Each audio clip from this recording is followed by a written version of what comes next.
Hi there, it's Scott Hamilton, ROCKFILE, back with another podcast review for your ears. And this was a bit of a flashback for me. 1989's Black Rain. It's a Ridley Scott film. It's one of those movies I picked up on Blu-Ray right when Blu-rays were first coming out. It's a very early Blu-ray. Threw it into the collection because it's one of my favorite movies, and then just never pulled it out because it's one of those movies I saw a lot when it was out, and I had it on DVD back in the 90s, Ridley Scott, Michael Douglas. A lot of people look back on Ridley Scott's career and call this one of his lesser films, but it was a huge hit.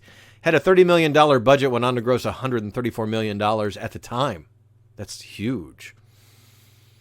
I thought it would be pretty much a time capsule. You've got a young Jan Dubont doing the cinematography before he made Speed. Hans Zimmer, also young, did the music.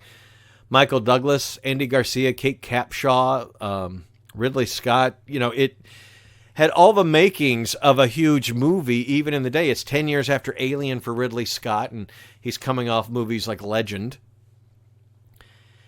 And watching some of the extras after, he was kind of thrilled to go make a movie and film Japan, because he'd be filming on location, so he was excited about that.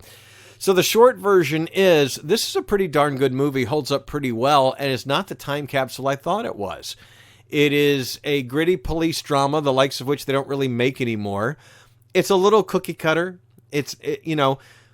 Why it was such a big deal at the time is because Japanese culture was still pretty alien to us at the time. And these days, in 2021, everybody knows about anime. We're much more in tune with what goes on, pop culture-wise and generally, in Japan than we were in the late 80s. It was still strange.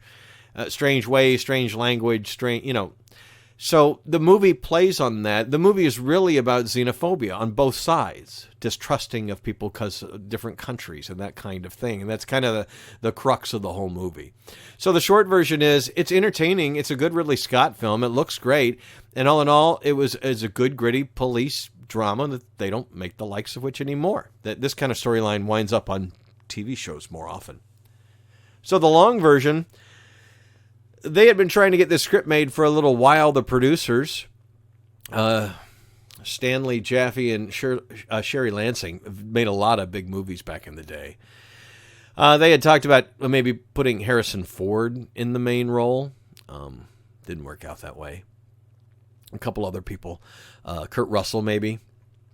But Michael Douglas had a better relationship with the producers, and that's how that worked out. Jackie Chan was also talked about playing the Matsuda character. But I don't know. Jackie Chan didn't really play any bad guys up until recently, actually. He felt his audience didn't really want to see him play a bad or dark character, and he kind of stayed away from those for the majority of his career, much to his success, but anyway. So Black Rain is the story of a cop, and man, I had forgotten so much of this. I saw it in the theater. I had it on DVD. I own this early Paramount Blu-ray, which is an MPEG-2 release, and it's worth about $39-40 now because it's out of print. It deserves a nice nice 4K upgrade release.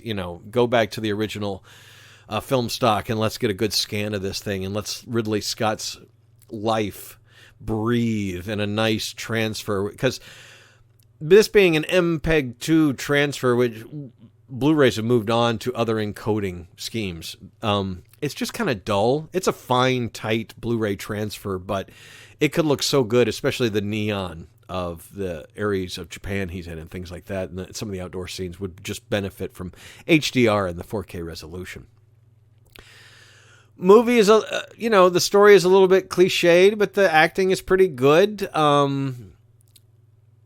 Being a Ridley Scott film, at times it's a little over edited. Matter of fact, there were two scenes that stuck out greatly. Both were serious violent scenes too. The movie was rated R, but there was a beheading and there is a knifing, like a sword through a chest kind of thing. And both the shots just cut away. They could have literally not done it. It cut away that early. It wasn't like, oh, and I just didn't really get a glimpse of that. No, it was like, oh, that's about to hit him, and oh. I don't know, maybe they later were trying to go for a PG-13, maybe by taking a couple things out, but there were two, and they come in the final third of the movie. It was just like, wow, that didn't feel smooth at all. I mean, yes, it would have been bad to see that person lose their head or that person get impaled, but on the flip side, it didn't look very realistic when they don't show it at all. So that was kind of strange. I don't know. Haven't seen the movie in several decades. Couldn't tell you if that's the way it was before or after. But the rest of the movie really works. It spends a lot more time in New York City than I remembered it doing. I mean, a lot, like almost half the movie is the first 45 minutes or so are all in New York before he has a reason to go to Japan. And it's a very young Andy Garcia who's great in the role, and they go over to Japan and they have to deliver somebody, but they deliver him to the wrong people, and then a chase ensues where they have to catch the guy or they're, And the rest of the movie is the fish out of water, taking things the wrong way, the usual kind of stories you'll have with a couple American cops trying to get things done in a foreign country. The film plays well. Like I said, it's well acted. It's just not, we're used to much more spectacular things. And there's some pretty major chases, fight scenes, that kind of stuff. I found it hard to believe that Michael Douglas was going to hold his own in a martial arts fight. That I remember when I was younger, this, and a few years later with Rising Sun, that movie with Sean Connery and Wesley Snipes, that there wasn't enough martial arts in these movies that there should have been. This was an opportunity for Hollywood, big Hollywood movies to go film over there and, film in an Asian country and have some fight scenes, and then they just throw punches and just do, I felt that was a missed opportunity at the time. These days, looking back, they were obviously going for a more realistic take on it. And it's, all in all, the movie was okay. I mean, if somebody said, well, you like Ridley Scott, what movies would you recommend? This wouldn't come up. It just doesn't hold up. It was strong. It was a success. It was good for everybody involved. Young Luis Guzman in it. He was great. Even the soundtrack stuck out to me as being good. Oh, and that was something I wanted to talk about, the home media thing. But the movie was just okay. By today's standards. There are so many movies like this now. The fish out of water action movies that, try and tell a revenge story or whatever. And I'm staying away from spoilers on purpose. If you haven't seen this movie since 1989, you'll forget major spoilers. I promise you. So recently I've reviewed some older Blu-rays that are over 10 years old that came out in the early life of the Blu-ray format. And I mentioned this was a different video, but I mentioned in these other two reviews about the audio. If you pick up some older Blu-rays, double check the audio when you go to watch it, because it may default to whatever was popular at the time but wasn't the best at the time. The Disney releases that I'd gotten from the early 2000s defaulted to like a lossy Dolby Digital when there was an uncompressed soundtrack on there. And the same thing with this.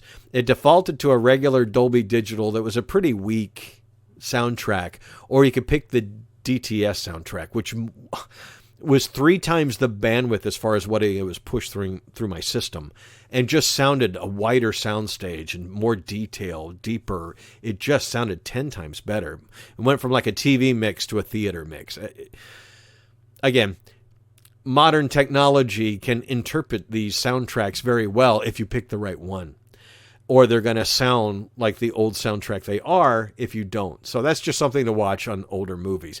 Now, with them re-releasing and remastering movies, every movie that comes out on 4K these days tends to get a new Dolby Atmos mix or a new DTS-X mix, and they have brought it up to modern standards. There are a few that carry over soundtracks, but from their Blu-ray counterparts, but usually because that soundtrack was really great and hard to improve on. But most movies that get the 4K upgrade also get an audio upgrade, and that would be something to look out for.